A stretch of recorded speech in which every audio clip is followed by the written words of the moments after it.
Breaking news में बड़ी खबर सामने आ रही है। सम्राट चौधरी को जान से मारने की धमकी दी गई है। हाँ जी हाँ, बिहार विधानसभा चुनावों से पहले सम्राट चौधरी को जान से मारने की धमकी मिली है और इस मामले में उनका बयान भी सामने आया है। इस मामले में ज्यादा अपडेट के लिए मेरे साथ मेरे सहयोगी हर्ष भारद्वाज जी जुड़ रहे हैं। सर, सम्राट चौधरी को जान से मारने की धमकी दी है, लेकिन उन्होंने एक बयान दिया है जो सीधा सीधा विपक्ष की ओर इशारा कर रहा है। देखिए, सम्राट चौधरी को जान से मारने की धमकी तो मिली है, लेकिन ये धमकी उनके समर्थक को दी गई और ये कहा गया कि सम्राट चौधरी का नामो निशान तक मिटा दिया जाएगा। हालांकि आपने ठीक कहा है कि सम्राट चौधरी का बयान भी इस पर सामने आ चुका है और उनकी तरफ से कहा गया है कि कोई भी मुझे कितनी भी धमकी दे ले, लेकिन हम चुनाव जीत कर रहेंगे। इससे ये समझा जा सकता है कि वो इशारा किस और कर रहे हैं, यानी ये इशारा विपक्ष की ओर कहीं ना कहीं होता हुआ नजर आ रहा है, जो कहीं ना कहीं इस वक्त दिख रहा है। हालांकि इससे पहले भी सम्राट चौधरी के साथ ऐसा हो चुका है, लेकिन अभी चुनावों के वक्त में जब उन्हें ये धमकी दी गई है तो कहीं ना कहीं ये लगता है कि क्या वाकई सम्राट चौधरी पर आघात करने की कोशिश चुनावी मौसम में हो सकती है, क्योंकि बीजेपी का मजबूत चेहरा सम्राट चौधरी बिहार के अंदर माने जाते हैं। और कहीं ना कहीं उड़ती उड़ती खबर तो ये भी आ रही थी कि सम्राट चौधरी बिहार में मुख्यमंत्री भी बन सकते हैं। हालांकि ऐसा होगा या नहीं ये तो सब कयास हैं, लेकिन अभी एनडीए के कुनबे में नीतीश कुमार ही चेहरा है, लेकिन सम्राट चौधरी एक मजबूत चेहरा बीजेपी के जरूर हैं, जिन पर आघात करने की कोशिश जरूर हो सकती है।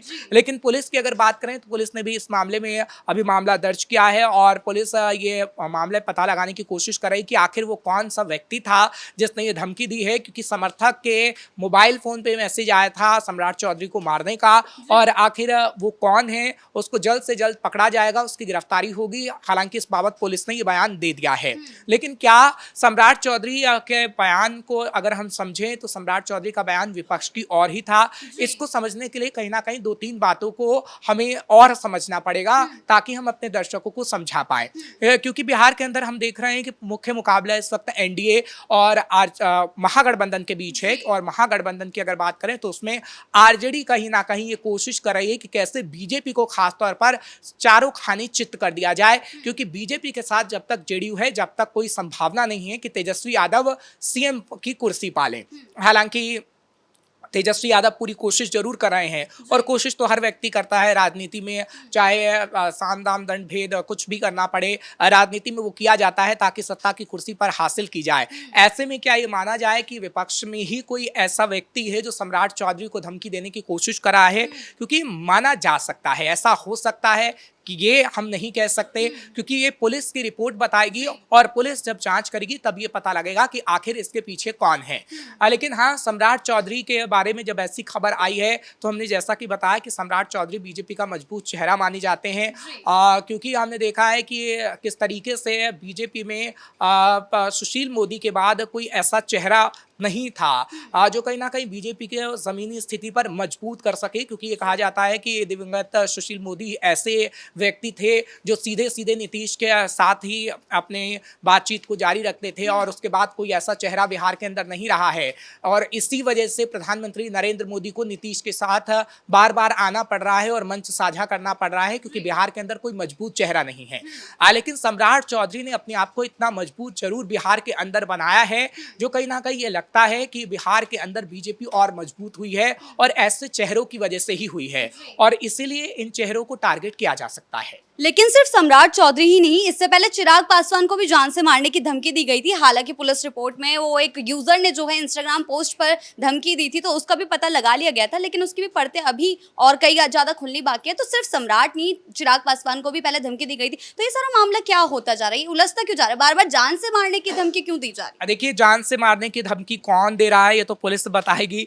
लेकिन ये जरूर कहा जा सकता है कि राजनीति में एक मुद्दा जरूर राजनेताओं को मिल जाता है, और जिस तरीके से अभी वो विपक्ष पर सवाल खड़े कर रहे हैं दबी जुबान में, अभी खुले तौर पर तो नहीं कहा गया है, चाहे फिर चिराग पासवान हो या फिर सम्राट चौधरी हो, वो विपक्ष की ओर ही इशारा करते हैं। हालांकि आपने देखा होगा कि सम्राट चौधरी ने किस तरीके से जंगल राज की याद भी दिलाई थी और बार बार वो बता रहे थे कि बिहार के अंदर सिर्फ और सिर्फ जंगल राज था, और एक बार फिर से अगर तेजस्वी यादव आ जाएंगे तो अपने पिता के चरण कमलों पर चलेंगे, नक्शे कदम पर चलेंगे और तेजस्वी यादव भी बिहार को एक बार फिर से जंगल राज बनाने का काम कर देंगे, जिससे कहीं ना कहीं ये इशारा हो रहा था कि तेजस्वी यादव को लेकर वो कटाक्ष इसलिए कर रहे थे कि आगे आने वाले समय में तेजस्वी सीएम की कुर्सी पर विराजमान ना हो पाए। और अभी भी जो कटाक्ष किया गया है सम्राट चौधरी की तरफ से वो कहीं ना कहीं तेजस्वी पर ही किया गया है, आरजेडी पर ही किया गया है, क्योंकि देखिए बिहार के अंदर कांग्रेस की अगर बात करें तो कांग्रेस इतनी मजबूत नहीं है। और आप अगर मुख्य मुकाबला कहेंगी तो इस वक्त मुख्य मुकाबला बीजेपी जेडीयू और आरजेडी के बीच है। महागठबंधन में तो वैसे ही हम देख रहे हैं कि किस तरीके से कला है। महागठबंधन में अभी कांग्रेस का मुझे नहीं लगता कि कोई औचित्य है। हाँ, हम ये नहीं कह सकते कि कांग्रेस उतनी मेहनत नहीं कर रही है, लेकिन कांग्रेस का उतना संगठन मजबूत नहीं है। 2020 में हमने देखा था कि किस तरीके से आरजेडी ने अपने आप को मजबूत किया था, और वो स्थिति इस बार है या नहीं ये नहीं कहा जा सकता। लेकिन 2020 को जब हम देखें तो 2020 में आरजेडी ने अपने आप को मजबूत किया, तेजस्वी ने अपने आप को उस काबिल बनाया था। लेकिन 2025 में ऐसा होगा या नहीं ये तो वक्त ही बता पाएगा। लेकिन हाँ, एनडीए के कुनबे को भी लगता है कि तेजस्वी की ताकत आगे आने वाले समय में ना बढ़े, इसलिए उसे धाराशायी करने की कोशिश इस वक्त की जा रही है, चाहे फिर जेडीयू के कुनबे से हो या फिर बीजेपी के कुनबे से हो। बीजेपी के कुनबे से हम देख रहे हैं सीधा सम्राट चौधरी वार कर रहे हैं विपक्ष पर, और जेडीयू के कुनबे से नीतीश कुमार सीधे सीधे वार करते हैं। हालांकि प्रधानमंत्री नरेंद्र मोदी जब आते हैं बिहार के अंदर तो सबसे पहले लालू यादव का ही याद दिलाते हैं वो, और प्रधानमंत्री नरेंद्र मोदी की तरफ से भी जंगल राज की याद ही दिलाई जाती है। जिस तरीके से हमने देखा कि पिछले दिनों प्रधानमंत्री नरेंद्र मोदी आए थे, नीतीश कुमार के साथ मंच साझा किया गया था। यानी ले दे के आप ये कह सकती हैं कि कोई भी ऐसा मुद्दा नहीं छोड़ा जा रहा है जो कहीं ना कहीं तेजस्वी को कटाक्ष करने का मौका दे। और अब सम्राट चौधरी ने भी एक और मौका अपने पास पा लिया है। हालांकि अभी ये नहीं कहा जा सकता है, ना ही सम्राट चौधरी कह सकते हैं, ना हम कह सकते हैं कि वो हमला किसी विपक्ष के नेता की तरफ से कराया गया होगा। ये तो पुलिस जांच करेगी और पुलिस आगे आने वाले समय में बताएगी तो ही पता लगेगा। लेकिन हाँ, एक मौका जरूर मिल गया है, जैसे चिराग पासवान को एक मौका मिला था उसी तरीके से मौका सम्राट चौधरी को भी मिल गया है। फिलहाल ऐसी बातें चुनाव से पहले होती रहती हैं। आपने पिछले दिनों देखा था कि जब तेजस्वी यादव सड़क किनारे से जा रहे थे, एक ट्रक अचानक से उनकी गाड़ी से लगकर चला गया था, तब भी तेजस्वी यादव ने कहा था कि मुझे मारने की कोशिश की गई है और कुछ नेता ऐसे हैं जो मारने की कोशिश मुझे कर सकते हैं। यानी सीधा सीधा वो एनडीए के कुनबे पर सवाल पिछले दिनों उठा रहे थे और कह रहे थे कि कुछ नेता ऐसे हैं जो कि मुझसे जलने का भी काम करते हैं। यानी जब चुनावी मौसम आता है तो आपके सामने ऐसी तस्वीर कहीं ना कहीं देखने को मिलती रहती है। लेकिन हाँ, ये जरूर कह सकते हैं कि सुरक्षा का सवाल है, और सम्राट चौधरी को जिसने भी उनके समर्थक को मैसेज किया है, सम्राट चौधरी को जान से मारने की धमकी दी है, उसकी गिरफ्तारी जल्द से जल्द होनी चाहिए। जी, क्या कयास ये लगाए जा सकते हैं कि एनडीए जो है बार बार सिर्फ विपक्ष पर ही इस बात को लेकर इसलिए निशाना साध रहे, इनडायरेक्टली, मतलब सम्राट चौधरी ने अभी खुलेआम तो नहीं कहा है लेकिन इनडायरेक्टली विपक्ष पर निशाना साधा है। इससे पहले चिराग पासवान ने भी रैली से ऐलान किया था कि कोई भी मुझे मारने की धमकी दे रहा है, मैं पीछे नहीं हटूंगा, मैं आगे खड़ा रहूंगा, मैं हमेशा खड़ा रहूंगा। तो इस तरीके के बयान वो इसलिए दिए जा रहे हैं क्योंकि सत्ता पक्ष को ज्यादा चुनावों से पहले इस तरीके की धमकियां मिल रही हैं। देखिए, ऐसे इसलिए कहा जाता है ताकि हम आम जनता के सेंटिमेंट को टच कर सकें और भावनाओं से उनकी जुड़ सकें। अभी आप देखिए जिस तरीके से चिराग पासवान ने कहा कि किस तरीके से मुझ पर हमला करने की कोशिश की जा रही है, बिहारियों पे हमला करने की कोशिश की जा रही है।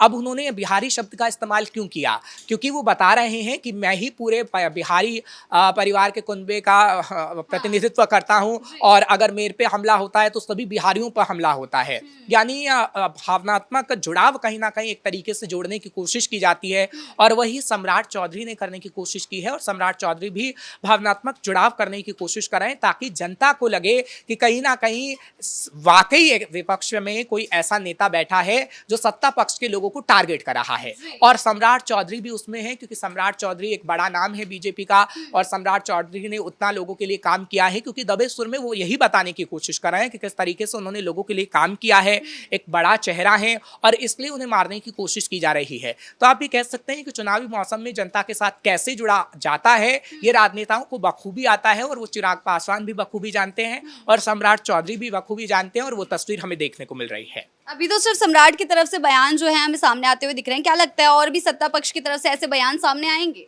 देखिए, ये तो जान से मारने की धमकी का मामला था, लेकिन इससे पहले हमने देखे हैं कि सत्ता पक्ष के लोगों ने किस तरीके से विपक्ष पर कटाक्ष किया है। वो तस्वीरें तो हमने बखूबी देखी हैं, चाहे फिर नीतीश कुमार हो या फिर बात सम्राट चौधरी की करें या फिर अन्य नेताओं की करें, किस तरीके से वो ये बताने का काम कर रहे हैं कि बिहार के अंदर आगे आने वाले समय में आएगी तो एनडीए आएगी। खैर, ये जनता फैसला करती है, लोकतंत्र में जनता ही फैसला लेती है कि आखिर कौन सत्ता पर विराजमान होगा। लेकिन हाँ, हर राजनेता कोशिश जरूर करता है और वही हम देख रहे हैं कि पार्टियां कोशिश कर रही हैं, चाहे फिर सम्राट चौधरी हो, नीतीश कुमार हो, हर एक राजनेता कहीं ना कहीं ये कोशिश कर रहा है कि आगे आने वाले समय में वो सत्ता पर विराजमान हो जाए। लेकिन अभी लगता नहीं है कि एनडीए की अगर मैं बात करूं तो एनडीए उतना पावरफुल नजर आ रहा है चुनाव से पहले, लेकिन अगर महागठबंधन की बात की जाए तो उतना पावरफुल नजर नहीं आ रहा है। लेकिन हाँ, कोई मौका अभी एनडीए नहीं छोड़ना चाहती और सम्राट चौधरी ने भी हाल फिलहाल में जो उन्हें जान से मारने की धमकी दी, उसमें दबे सुर में विपक्ष पर जरूर हमला बोला है। आगे आने वाले समय में इससे फायदा होगा या नहीं, ये तो वक्त ही बता पाएगा। बहुत बहुत धन्यवाद आपका इन तमाम जानकारियों के लिए। तो बिहार की राजनीति में विधानसभा चुनावों से पहले गर्मी बढ़ती ही जा रही है।